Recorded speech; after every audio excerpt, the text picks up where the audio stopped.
টাঙ্গাইল শহর থেকে ২৯ কিলোমিটার উত্তরে যমুনার তীরবর্তী উপজেলা ভুয়াপুর।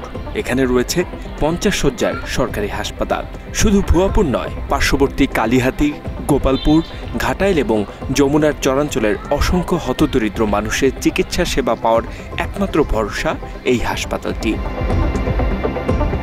চিকিৎসকরা প্রেসক্রিপশন দিলেও হাসপাতালে নেই প্রয়োজনীয় ওষুধ, তাই রোগীর স্বজনদের ছুটতে হয় বাইরের ফার্মেসিতে।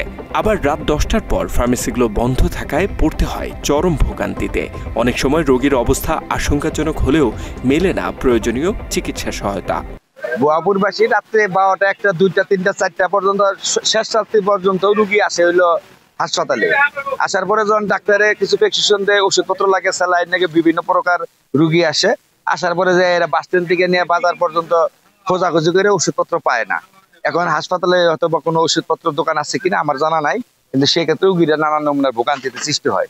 মাত্র ৩০% টাকায় জমির মালিক হয়ে নতুন বাংলাদেশের গড়ে তোলার স্বপ্ন দেখা বাংলা বসতি। স্বজনদের অভিযোগ, জরুরি বিভাগে চিকিৎসা নিতে আসা রোগীদের হাতে প্রেসক্রিপশন ধরিয়ে দেওয়া হয়, কিন্তু হাসপাতালের ফার্মেসিতে নেই প্রয়োজনীয় ওষুধ। হাসপাতালে থেকে কোনো ওষুধ আসলে দেয় না, জরুরি বিভাগে আসার সঙ্গে সঙ্গে ওষুধ লেখে, এই ওষুধ আপনি নিয়ে আসেন, দৌড়ান। আমরা পাগলের মতো দৌড়ে ওষুধ পাই না। ওষুধ না পাওয়ার কারণে আমরা হতাশায় বসে পড়ি। এদিকে ফার্মেসি মালিকরা বলছেন, জনবল সংকটে ২৪ ঘন্টা দোকান খোলা রাখা যাচ্ছে না। একটা মানুষ তো ইচ্ছা করলে সে ১২ ঘন্টা বা ১৪ ঘন্টা পর্যন্ত ডিউটি সে করতে পারে না।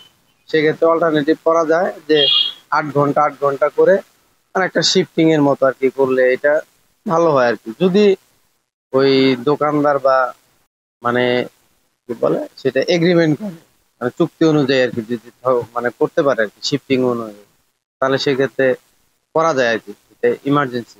হাসপাতাল কর্তৃপক্ষ ক্যামেরার সামনে কথা বলতে না চাইলেও তাদের দাবি হাসপাতাল থেকে দেয়া হচ্ছে প্রয়োজনীয় ওষুধ। এছাড়া ফার্মেসিগুলোতে নিয়মিত তদারকির কথাও জানায় তারা। একদিকে হাসপাতালের ওষুধ সংকট, অন্যদিকে রাতের ফার্মেসি বন্ধ। এই দুইয়ের মাঝে চরম বিপাকে পড়ছে ভুয়াপুরের সাধারণ মানুষ। সমস্যার দ্রুত সমাধান না হলে এ ভোগান্তি আরও বাড়বে বলে আশঙ্কা তাদের। এই যে মাতাউল্লাহ, বাংলা এডিশন।